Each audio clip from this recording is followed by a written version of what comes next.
Hello and welcome to another episode of the Sal Licata Show podcast, available on YouTube. If you're watching, you know that. Available on Apple, Spotify, wherever you get your podcast. Comment, like, subscribe. I've seen the bunch of comments coming in. We got to get Badabooms to clean some of those up, and then we'll go over them, have an episode. Maybe we'll start that next week. Once a week, we'll have some comments and questions and just have some fun going back and forth with that on one of these episodes here. I just wanted to reiterate at the top of this before we get into it with the Mets, Yanks, and some other stuff that we want to get into. I know I've been mentioning that we're going to give away a pair of Subway Series tickets. You know, it's not just for Met fans. It's not exclusive to that. It's Yankee fans as well. Really, it's anybody. I don't even care if you don't like baseball. If you subscribe to this channel, you will be eligible. Because I saw one comment that said something like, oh, what if we were day one subscribers? Yeah, absolutely. If you subscribe to this channel, you're eligible, and we will do that May 1st, Friday, May 1st. We'll have the, however, we got to do the randomizer there to give away the pair of tickets, and I believe it's going to be with both Badabooms and I sitting there, if the schedule allows. That's the only thing. And, of course, these tickets, courtesy of Sachdev Family Orthodontics, and that is in Rockland County. They have been great to us, giving us tickets to go to these games. We really appreciate it, and now obviously giving us this pair of Subway Series tickets to give away, which is going to be intense. We get into a little bit of the Subway Series with Soto yesterday. Remember last year how that was. Now this year it starts at Citi Field that Friday, May 15th, and both teams playing really well so far. Now it is early, but there was some thought about the Mets going the wrong way. They've seemed to right the ship. The Yankees have been rolling, and let's start with the Yankees. Another, easy peasy win over the A's, even though it didn't seem like that for a while until Mark Leiter comes into the game. The Yankees then hit him just one after another in a weird inning, too. Stanton hit a ball that I don't know if I've ever seen that before, a knuckleball or a curveball kind of off the bat, fooling the shortstop for a base hit. But the Yankees were going to win regardless of that. And then Ahmed Rosario had a huge game. Anyway, Yankees rolling right out to start the year, even in the games where maybe Cam Schlittler is not his best. Still go out there, come back on the pathetic A's late in that game, and get an easy win at home. And, you look at what's going on with the Blue Jays, the start to the Red Sox. This is the Yankees division to run away with here. Right now, they look like they're on a mission, and they continue to prove that. And the other teams in the AL East aren't doing any good. But again, it's way early. We understand that. Couple of things specifically. Number one, I want to start with Aaron Boone. A lot of people were questioning Boone for pinch hitting JC Escarra the other day, nitpicking certain moves. Why would he go with this guy? We do it all, the managers. But it really is overreacting to the most ridiculous of levels. And then you see Aaron Boone on Tuesday putting Ahmed Rosario in that starting lineup, even against a right-handed pitcher. And what does he do? He goes out there and hits 2 home runs. I know one of them came off a liner in the pen, but still another right-hander. Easily Boone could have pinch hit there with the lefty. McMahon not getting the job done. Wants to get Rosario's bat in the game, start to get him some reps here. And Rosario was the key to the victory, hitting those 2 home runs. And his energy is infectious. So he has been a huge plus for this Yankee team since they acquired him a year ago, but you have to give Aaron Boone credit for pushing those right buttons. If you're going to knock him, and we didn't really do this the other night, I'm not going to make a big deal of it. Plus, I understood it because he wanted the lefty-righty matchup in there. Although Rosario making a good case on Tuesday night why the lefty-righty matchup maybe shouldn't be, that shouldn't be the only thing all the time. It doesn't necessarily pertain every single time. Anyway, Boone got him in the lineup, 2 big homers for him. He looked great, and the Yankees go out there and win. Cam Schlittler wasn't at his best, but I still think Cam Schlittler is the best show in town. Tell me a starting pitcher that you get more excited to sit on your couch in front of your TV or go to a game if you want to freeze your ass off and go to those games. More on that in a minute. Tell me a pitcher in New York that you'd rather see on the mound than Cam Schlittler. He is the show in town. His power pitching, his confidence. Again, I know the A's got to him a little bit there, hitting some balls hard on him. It's going to happen. The harder you throw it, if they catch up to it, they're going to smash some in the gap. So I know McNeil had a couple of hits. Anyway, A's got to him a little bit. Wasn't his best night, but still, I think right now, as good as Max Fried, I'm not saying he's the best pitcher in town.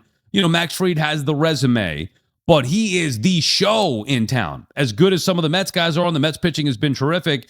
They're not like Nolan McLean's great. He's not as exciting as Cam Schlittler. Not even Fried is as exciting as Cam Schlittler. He is must watch when he's on the mound. The one thing I would look out for here from the Yanks perspective, and I touched on this, I'm not sure if I did it on the podcast or on Baseball Night in New York. No, you know what? I think I did it on Sports Night last night. I might have mentioned it on the podcast here, but I'm going to say it again. I don't love the fact that the Yankees starters have not gone deep early in these games. And forget about Schlittler or Fried. Obviously, you don't worry about them down the road. And hopefully getting Cole back and Rodon back will help that. But I do worry about the next three guys that are up in the Yankees rotation here. So after it goes Fried and then Schlittler, you're going to see Will Warren, who could be good, but not giving you any length. You're going to see Ryan Weathers has been okay, but not giving you much length. And then Luis Heel, when the Yankees go to Tampa, going to make his season debut, and he had an awful spring training. He had an awful first start in AAA. That's where things could start to get maybe away from the Yankees a little bit. Not that they're not going to win the division, because I think they are going to win the division, but just over the course of the regular season, as opposed to just ascending and going on pace to win 110 games, whatever it is, whatever it may be, that's an area where I just be careful, because then you're now taxing the bullpen.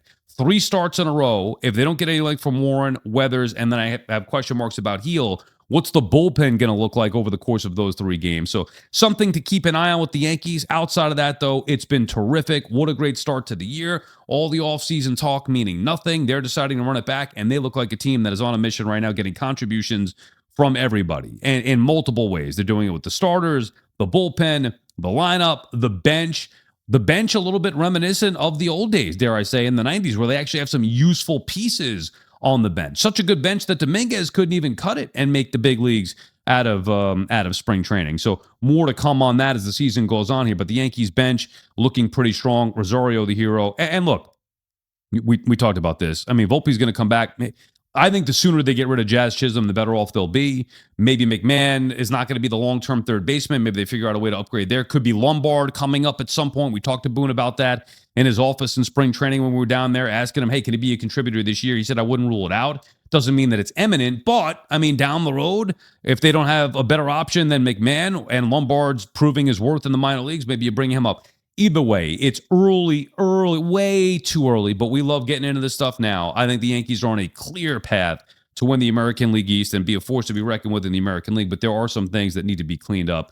But as for the first game against the A's on Tuesday night, kudos to Aaron Boone pushing all the right buttons. If you're going to knock him, you got to give him credit when he has the guy in the lineup that you're like, well, why is he starting against the righty? And Rosario did the job. And even more importantly, he kept him in there against Leiter late in that game instead of just going with the data. Applying that data, he wasn't doing that. He was going with the guy who was hot with Rosario, and it paid off in a big way.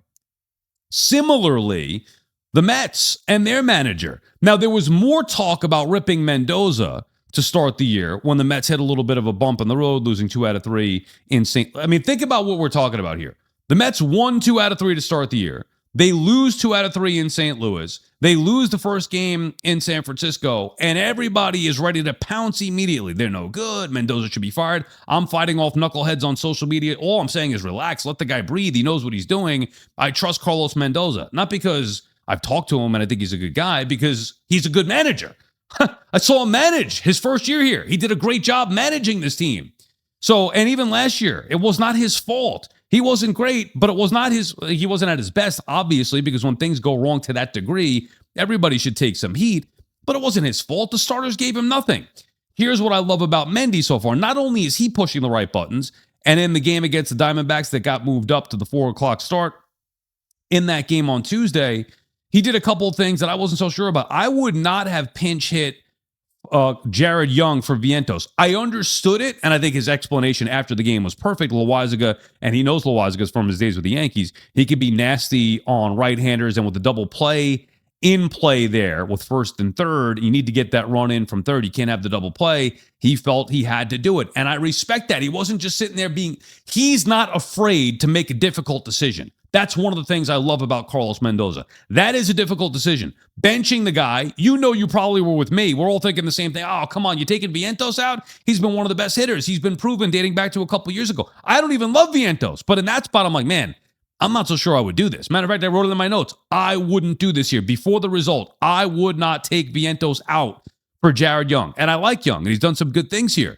I wouldn't have had the stones to do it in that spot. Mendy did, sac fly for Young, and the Mets tied the game. They ended up going to win the game. So not just the pinch, he did it with Terrence pinch hitting him the other day. He's had the touch as far as the pinch hitting goes. But my favorite thing about Mendy is that he manages with his gut, his eyes and his gut. And he's a baseball guy, so you have to trust it. Here's the best thing so far that he's done. we've alluded to this, starting with Clay Holmes' first start of the year, pushing him to 6 innings, whether it's Senga going deep in the game, Holmes going 7 innings. Peralta needs to give the Mets more length. That was an issue in Milwaukee, him not giving any length. It was supposed to be, better this year. The expectation was that maybe he could start going 6 or 7 innings into these games this year. The Mets looking at him to be their ace, so maybe he can improve on that. It's cold, very cold today. Opening day. I'm not going to get on him, but Peralta hasn't been great. He's been fine, and he's done winning things that aces do, but he has not been his best self yet. So I'm going to give him a little bit of a pass early on, while also acknowledging that he does need to get better. But the thing that I loved about Mendy is he's like Peralta, for example, today, he pushes him to the brink. He tried to get him through that inning, tried to get through the 5th inning there. Couldn't do it. It got to the point where the bases are loaded. He's over 100 pitches, whatever it was. You're watching the game. That's it. Peralta's out. You have to go to the bullpen. As opposed to managers preemptively taking out starting pitchers. I always say this about starting pitchers. They should be knocked out of a game, not taken out of a game. It drives me nuts. I know the pitch count and the third time through the order and the analytics, it's all about taking guys out before they could do damage. Excuse me. With Mendy, he's maxing out his guys. Leave no doubt. And he hasn't left them in too long, because sometimes you can leave him in too long trying to, let's just see if we could just push him through this evening, push him through this inning, cross our fingers and hope he could get this one more out. Nope. He gives him the right amount, the perfect amount. See if you could get this batter. We're okay. You can't get that batter. He's toast. I'm going to get the bullpen now. That's what I love about Carlos Mendoza. So far, so good this year. Forget even the prior years. When dealing with the starting pitchers and the bullpen, he has had the perfect feel when to push the starter, when to take him out, when to go to the bullpen guy. It has been, to me, great. And I just love that he did it perfectly, I thought, with Freddie Peralta, trying to push him through that inning, knew he wasn't going to get it, and then got him out of the game. Having his starting pitchers get knocked out. That's getting knocked out of the game, not taking them out preemptively to preserve their arm or their pitches. I understand why people do that in today's day and age. I'm glad that the manager of the Mets doesn't do that, even early on in the season, where you would understand being more cautious. Because, in April or May, we like to say that every game counts, and technically they all do count, but it's more important to have these guys durable and healthy all year long, certainly down the stretch, than it is to push them 6 or 7 innings or beyond that even early in the season, March or April. So the fact that he, though, is sending the message now and setting the tone, Holmes, you're going 6. That leads to 7 the next start. Senga, you're going to plow through this. Peralta, I don't care that you where you're at with the pitch count. Like, we're trying to get you through this inning. I'm maxing you out. I'm not bailing you out. Battle through this. I love that Carlos Mendoza has done that so far to start the year. So, really, when you look at both ball clubs, nobody picked on the Yankees after the offseason. We know about the offseason. But to start the year, they've been on fire. That remains the same. And with the Mets, people are starting to doubt them. They've turned the corner. They've now won 4 straight ball games. Their record is good. They are officially off to a good start, 7-4 through 11 games. Nobody's perfect. We know that. And the Mets are doing it without Soto, as a matter of fact. 4-0 without Juan Soto, which shows you, I think it does speak to the depth of this team. The Mets aren't even playing good baseball. I mean, the Mets aren't even playing good baseball. You could say the same about the Yankees as far as them not being whole at all with their starting rotation, and that is true. But the Mets are not playing good baseball. I mean, dropping pop-ups that need to be caught in foul territory, that's inexcusable. Luke Weaver on the mound in extra innings there's a pop-up, and Alvarez looking at him. I don't know what the hell's going on. Weaver looked like the only one who knew what was going on, but he's the pitcher. He gave way to Alvarez. That can't happen. It's garbage. Luis Robert driving me nuts. He gets the count up 3-0, and he takes 3 straight freaking fastballs. What are you doing, bro? Swing the bat. Luis Robert looking for a walk in that spot. No, come on. I respect the plate discipline and changing his approach. So far, so good through the early going. But that's a big at-bat right there. You're up 3-0. You got to be aggressive. You got to, come on. You 3 straight fastballs you're taking, and you get punched out. And he could have challenged one of them. He didn't even know what he was doing with that. He's got to show more confidence, Robert. He's starting to look more confident in the field, thankfully. Maybe he'll get more comfortable. I know people are going to have an issue with this because they think, oh, they look at the numbers and Robert's got a couple of big hits and he's been better than he was with the White Sox. I'm sorry, but I have higher expectations for a guy who's now hitting fourth without Juan Soto than to go up 3-0 in a count in a big spot and to have 3 straight fastballs. You stand there looking at him. Swing the bat, bro. Anyway, that's just one. Defensively, the Mets aren't. Lindor with another error, not to mention what he's done so far this year, which has basically been nothing. They aren't even playing good. Bo Bichette still not anywhere close to where he needs to be. Simeon hasn't gotten going. The Mets have some issues here. They haven't even played anywhere near their best baseball, but yet they're still winning. And I think a lot of that has to be attributed, much like it was last year to the first half success, the pitching.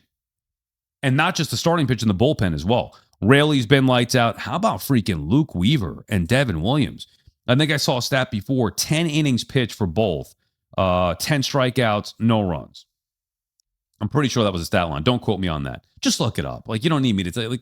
Look it up. I would look it up, but the setup here, Badabooms tells me, because, when we record this, I'm looking at my main computer right now. By the way, I don't like when I talk with my hands because then you can see the hand so close. It looks a little weird. I'll try not to do that. They told me when I first got into TV, this is a true story. The guy's like, you got Craig Germain, who's a former producer at SNY. He's like, you sit on your hands. Don't use your hands when you're going on TV like that. Don't talk with your hands. I'm like, Anyway, Moose. I have to use my hands. But I'll try to minimize that with the setup. Point is, I'm recording this on my main computer where I would like to have the box score or something up. But then when I do that, the thing gets frozen a little bit. So I tried not to do that as much. Anyway, there you have it. Both teams off to a good start. Makes those Subway Series tickets even more enticing. You know what I'm saying? Subscribe. Come on, don't be lazy. Just subscribe. It's okay. It's okay. Where do we want to go from here? Let me go to the next page here. I have my notes. So we got the Mendy stuff out of the way. We got the Booney stuff out of the way. Oh, yeah, the cold weather. Global warming is a real thing. It is. I never paid it much attention. You could call me ignorant. You could call me a fool, whatever. I've heard about it, and people were saying global warming and recycle, yada, yada, yada. But here's what I do know. I'm 46 years old. I've lived in the tri-state area my entire life. And the weather has changed. It's just not the same as it used to be. It's as simple as that. October, it was still warm out to the point where I could keep my pool open. I think I closed it in October, as a matter of fact. It used to be Labor Day, that's pretty much it. Wrap it up, because come September, mid-September, we're going to start to get cooler. Then October is, fall, winter, all that stuff. I don't need to tell you the seasons. You know it. But now it's warmer in October and November even than it's ever been before. And the weather here is just so inconsistent that it really does suck. And I'm sure it's similar in all, Philadelphia or Boston. I would think all the Northeast cities are hit with the same issue here. It really does suck that the players, the teams, obviously us, the fans, have to deal with this when you're trying to go to games, sit in the freezing freaking cold. Badabooms and I did it game 2 of the season with the Mets. All right, fair enough. Game 2 of the season early on, you expect it to be a little cold. That day was brutal. Cold to the point where the Mets are moving games, and rightfully so. Nobody wants to sit out there in a freezing cold at night, but you saw the crowd. There was barely anybody there. It's a 4 o'clock start, kind of last minute, the day before they announced that. So I'm not knocking the Mets for making that decision, which I think benefits the team or the teams playing in the game, the Diamondbacks as well, who have to agree to that. Benefits the fans who want to go to the game and try to enjoy themselves. But it's just not good for anybody that you have baseball being played in this frigid weather. And then the Yankees fans, Yankees kept their game at night. Still, they're freezing their rear end off going out there at night at Yankee Stadium. I know that in October, you're going to deal with some fall playoff weather. We know that, although it's better now, like we just said. But still, when it gets colder, the later you get in the year, the World Series, all that stuff. I get that. And I know that early on in seasons, we've had snowouts before. I remember that happening on opening day, the Pettit pitching and the Yankees having some snow come down, or the Mets having games snowed out early on. Forget the year. It was either 99 or 2000. I went to Citi Field. It was Shea Stadium. And I went there because it was Ray Ordonez's VHS day. They were giving away the Rayo VHS tape. It was April 9th or something like that. And it had to be 99 or 2000. Because it was his highlight video, and that's when they were. Anyway, I get there. You could see Shea Stadium, if you're parking in the parking lot, covered in snow. All the seats covered in snow. The loony that I am, I just wanted to make sure if they opened the gates, I would get the video. Never did. And they had to redo that game or whatever the case may be. I never got the video that way. I had to just buy it on eBay or something. Anyway, I still have it. It's somewhere over here. April 9th, 2000.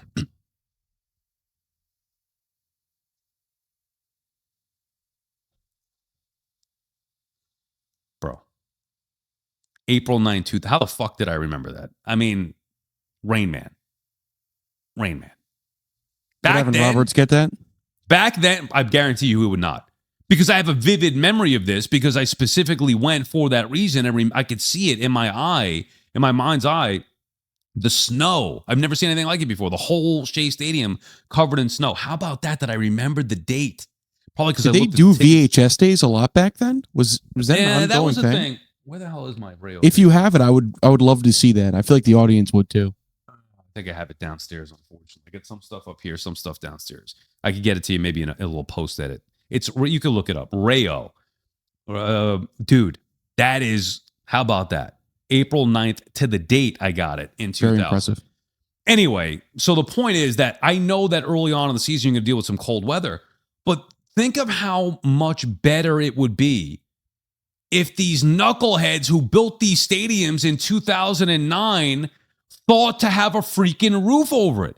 Because I was looking it up again as I know the Met game has moved it forward. I'm watching the game and the Yankee game's freezing. I'm like, man, why doesn't Cohen put a roof on this thing? It's because it would cost like $800 million.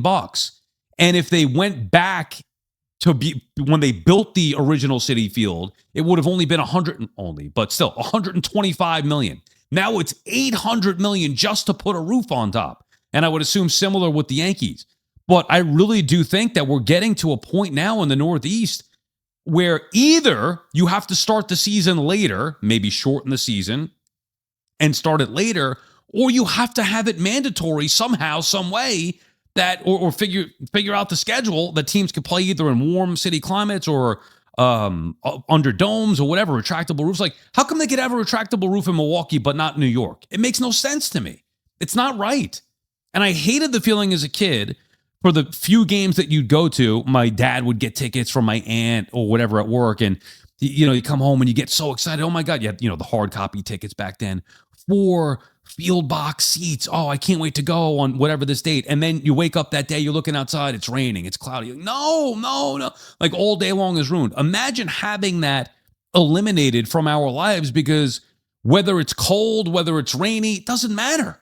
The game's going to be played. You put the roof on. Hit a little button, move that. We're like, wouldn't that be great? I'm not asking Steve Cohen or Hal Steinbrenner to spend, I'd rather have Juan Soto than a roof. It's the same thing for if I'm Hal, I'd rather have all the players that they have than a roof. But I do think it's something that should have been under consideration back then and certainly should be under more consideration now. I mean, at Citi Field, they're building a damn... Now, I know it's the NYFC, whatever, football team. They're building that whole thing. That's costing $800 million. All the casinos and hotel and all that stuff's going up. Like, can you just... I don't know. Is there like... You can't find one cheaper, like a discount rack or something than the $800 million? Just roll something up over the bill. You know what I'm saying, Badabooms? Like, don't you want that advantage in October though when you play the Dodgers in the NLCS? But you could open the roof. You could still you're not missing. I'm with you. I like baseball being played outside. Matter of fact, football too. I hate dome team. I hate the fact that I grew up rooting for a dome team. The Bills just threw away their home field advantage. Well, no, but they can keep it open at their leisure. Also, when it snows, instead of having to have everybody in Buffalo go there with a shovel and dig out the stands in the field, you don't have to worry about that anymore. Like, think about the convenience. It doesn't matter for them anyway. They haven't had much success at home in the playoffs. You know what I'm saying, though? Like, just the feeling as a fan. Same thing with MetLife. Like, come on, man. You want to go there and really freeze your... I get that a part of the atmosphere, especially in the playoffs or for football, maybe a little different cold, but who the hell wants to be doing that, man? Not when you don't have to. Like, you should have... Giants 2 years ago, it wasn't even supposed to rain or snow that day. It started the day 60 degrees, the coldest game I've ever been to in my life. Well, this was a regular season game? Day, regular season, Giants, when the Jets came back at the end. The Kayvon Thibodeau game? Yeah, exactly. When they thought he had the clenching sack. Unnecessarily cold because it was freezing rain. I was wearing shorts and like a zip-up jacket that day. Freezing. Being that you brought up the Giants, or I guess we kind of brought up the Giants. Anyway, that's like, I know it's a lot to ask. I think it would be worth it if somebody could bite the bullet and get a roof over these. I'm telling you, it's only going to get worse. I don't know from global warming. I know the weather pattern has gotten significant. It's changed in the Northeast. Plan accordingly. You mentioned the Giants. So we were talking about this a little bit before the show, Badabooms. We got into the Dexter Lawrence stuff yesterday. I stand by what I said. The Giants cannot be trading Lawrence. So now Harbaugh spoke out earlier today. Well, I guess when you're listening to this will air on Wednesday. So he spoke out on Tuesday and talked about how he want Lawrence back. He believes Lawrence still wants to be with the Giants, but things could happen. And then he also went on to talk about Kayvon Thibodeau, who we just mentioned before, and said that, they like Kayvon and he could be he's looking forward to having him be a big player, but also nobody is untradeable. I would be surprised at this point if the Giants kept Kayvon Thibodeau. I just get the feeling, this is just a gut feel. I feel like they're going to move on from Kayvon Thibodeau. That's just my feeling. I have no insight, no connections, just a feel. I'm trying to read the tea leaves here from the way that they've operated. I feel like they're more likely to move on from Kayvon Thibodeau than maybe I would have thought. And I think it would make sense to do that. I think he's been an underperforming player. If Harbaugh looked at him and says he thinks he could get more from him, then keep him. I'm all in the whatever Harbaugh wants to do, I'm fine with that. What would JH do, right? WWJH. What would Harbaugh do? What would John Harbaugh do? What Badabooms, you got something there? What? WWJHD. What would John Harbaugh do? Yeah. Right? Yeah. That's what I would do. So, like, if he wants to bring Kayvon back and think he help the team and maximize, so be it. I wouldn't agree with trading Dexter Lawrence, but I'd have to sit there and say, okay, you know what? I understand. If they are put in a position, though, where they have to trade Dexter Lawrence, A, that to me is already a loss. And then B, what would be a worthy return? So we talked about a little bit yesterday, Badabooms, with the comp with Quinnen Williams. I don't think that there is a good enough return, but I would say it starts with a 1 and probably should have at least 2 2s, if not 2 1s. Now, I know it's a lot to ask. I'm not saying they got to be, top 10 ones. It could be a 1 now and then a 1 in 3 years or whatever, 2 years down the road. But I'm still not doing it. I don't think that is worth it for the Giants. I'm figuring out a way to pay that guy. You've already lost if you get in a spot where you have to move on from him. Did you have anything that you wanted to add to that? Because I know we were talking about a little bit before. Yeah, I think it's very interesting how they were so dead set on not trading him. And we spoke about this pre-show and I wrote it down today. So isn't it a little underwhelming now that your hand is forced that you may only get back an early second or a very late first? Which is why you can't do it. I just don't think it's worth doing it. Again, is it worth paying him $30 million, though? I think it is. Are you trying to win football games now or not? That's the difference here. The Jets were in a different spot. It wouldn't have been worth it to keep Quinnen Williams and Sauce Gardner in the situation that they were in. Move on from those guys, reset the clock, restart the rebuild with Muji getting his pick so he could bring in his team along with Aaron Glenn, assuming that he's going to be here beyond this year. With this version of the Giants, Dexter Lawrence, one of the best tackles in the game, they're talking about trying to win now. Harbaugh said and I agree, they should be trying to win now. It's been long enough. Harbaugh said it the other day, their goal is going to be trying to win every game. Don't you think that regardless of how much he's going to be getting, that he helps them try to win every game? They're better off with Dexter Lawrence. I think it's a no-brainer. Does Harbaugh not look at this from the standpoint, though, of like, hey, I'm a representative of trying to win. Like, bringing Harbaugh in is a symbol of winning. It's a guy who's won. He's done nothing but win. He only has 1 Super Bowl. It doesn't mean the guy doesn't have tens of hundreds of wins. I don't know the exact number. He's not rebuilding here. He's not. Yeah, go ahead. Read the quote. He's not rebuilding. So this is from Paul Schwartz here, a source close to Dexter Lawrence. Consistent losing throughout his career and frustrations with roster management, including the hardline tactics taken with his close friends, Leonard Williams, Julian Love, and Saquon Barkley, all of whom have won Super Bowl since leaving New York. Isn't that what Harbaugh is here to do? Win a Super Bowl? So why is the frustration really boiling out now? Well, no, I think it comes down to that he wants to get paid. I could believe what Paul Schwartz in the Post wrote that. We talked about that a little bit yesterday in his column, trying to get some insight into maybe what Lawrence is thinking. I don't think it's that. Now, I could be wrong, but after hearing Harbaugh speak, it didn't seem like Dex is not happy here and wants out regardless. I think he just wants to get paid. Make him happy. He's seen his other guys not get paid and get booted out, and then they had success elsewhere. I'm sure he's not afraid to go somewhere else. He just wants to get paid. A happy, paid Dexter Lawrence, to me, makes the Giants significantly better. So I would make sure that they did whatever they could. Does last year scare you off of offering him all this money now, though? I think that that's the argument from the other side of it. It wouldn't for me. I was critical of Dexter Lawrence a year ago. I think rightfully so. He was out of shape. I didn't like the things that he had to say. Maybe there were some underlying issues where he just wasn't happy with any of it. With Shane dictating things, Brian Dable, his contract. Maybe there was a lot of other stuff going on. But it's so weird to see a drop-off from a player of that caliber. I mean, Carl Banks was calling him out. It was pretty bad for Dexter Lawrence a year ago. Obviously, it was bad for the Giants, but Carl Banks never calls anybody out. He was calling Dexter Lawrence out like that, going at him. So it was pretty bad for Dexter Lawrence a year ago. Me, personally, it would not affect me. If I'm Harbaugh, I'm coming in saying, big boy, we got you. Forget last year. I know that was the aberration. What do we need to do to get you back happy? And let's go out there and kick some ass and be the player that we know you could be. That's what Harbaugh, and I think that's what any good coach would do. And Harbaugh's not just a good coach, he's a great coach. So I would expect that to be the case. All right, we got a couple of things here that I wanted to get into before we say goodbye. One, the Knicks stuff with Giannis. Can Giannis, Badabooms, maybe you could help me here because I didn't research this and I want to look this up.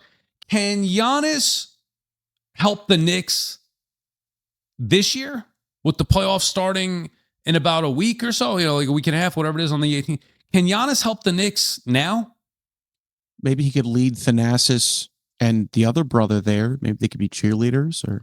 Right. I'm pretty sure it's impossible for him to be able to help the Knicks now. So then my counter to that point is, well, then why the hell are we talking about him as it pertains to the Knicks? He's irrelevant right now. How many years of irrelevancy do you need from the Knicks to value what we have going on here? Now, I don't particularly think that the Knicks are going to fare very well in the postseason. I told you this. I don't want to say it a million times over. Mike Clown, Cat, and Brunson together, the starting five, the issues. But even with that being said, I'm still excited about the postseason and want to see once and for all if this team can push through in the postseason. If they can't, when they get bounced, you want to focus your attention to Giannis after the fact, so be it. Right now, where the Knicks are getting ready for the postseason, trying to find out where they're going to finish here in the Eastern Conference, who they're going to match up with, the last, I could give a shit less about Giannis right now. It's not about Giannis. Off season, sure. Get back to me in a month or two. Next season, whatever, all that's it could be Giannis. We could talk about Giannis every day on this podcast after the season. Every day, Giannis watch. Is it going to happen? I feel like it's going to happen. By the way, I do think it's going to happen eventually, but I don't care about it right now. Why would you? It's not happening.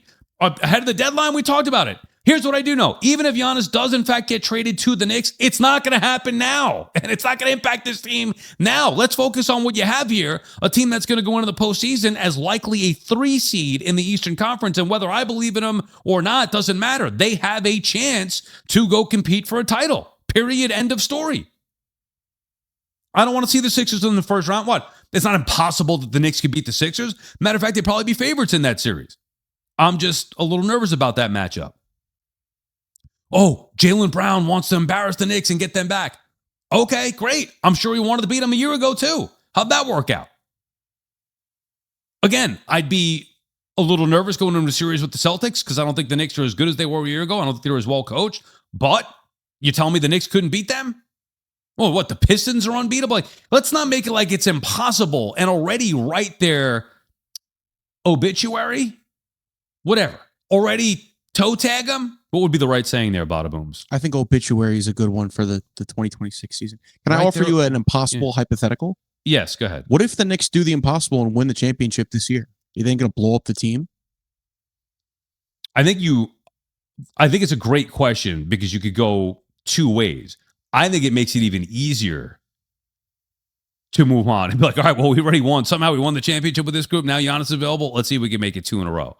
But the other side of that is you got to reward the guys who just got you there. Can I tell you one other thing about Giannis before I move on? Because I really don't want to make it about him.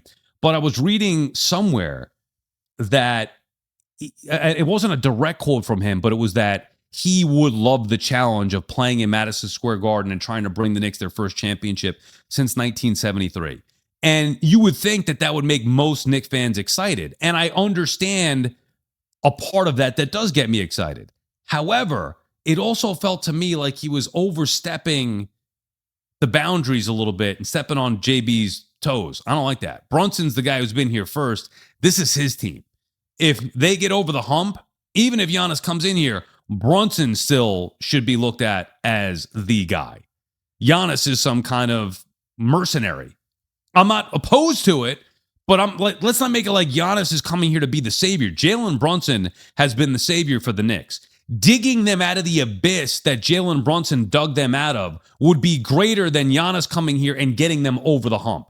It's harder to dig. Same thing with Tom Thibodeau. It's harder to go from 20 years of the worst basketball possible repeatedly. Like the worst. I don't have to remind, but the worst.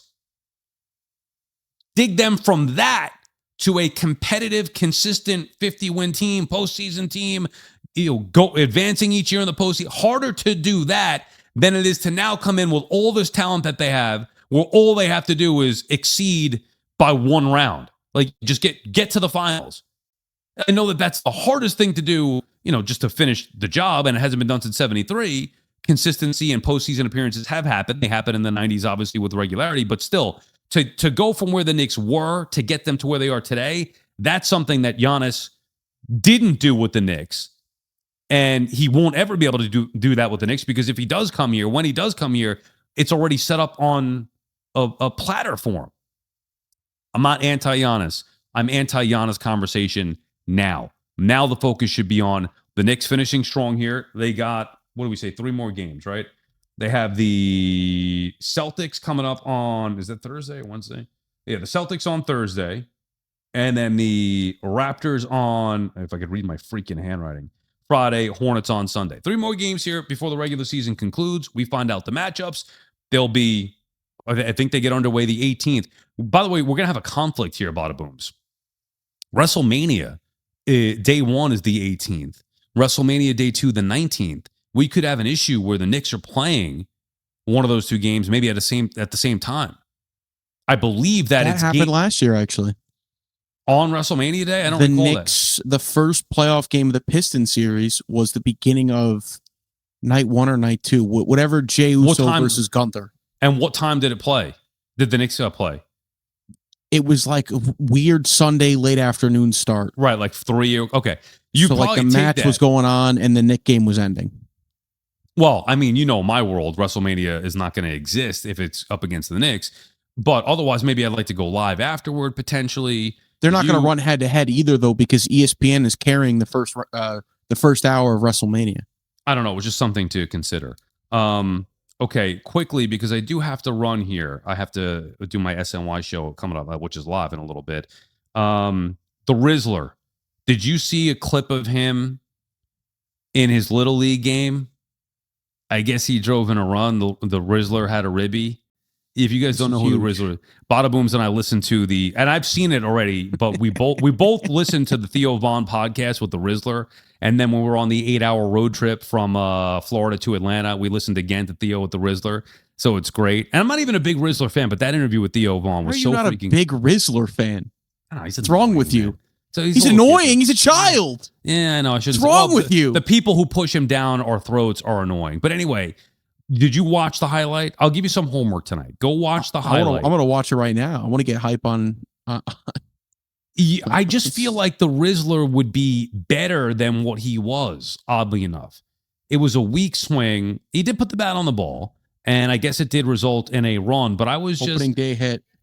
I don't know what I was thinking. Like, why was I envisioning anything about the Rizzler? All right, so first thing I see here, he's got a very straight up stance, kind of hunched over a little bit. Right. You know what I mean? Kind of like early day Miggy, like at the beginning of Miguel Cabrera's career, where he's... Exactly. You know what I mean? straightforward with a little bend up top. Not a lot of bend in those knees, Rizzler.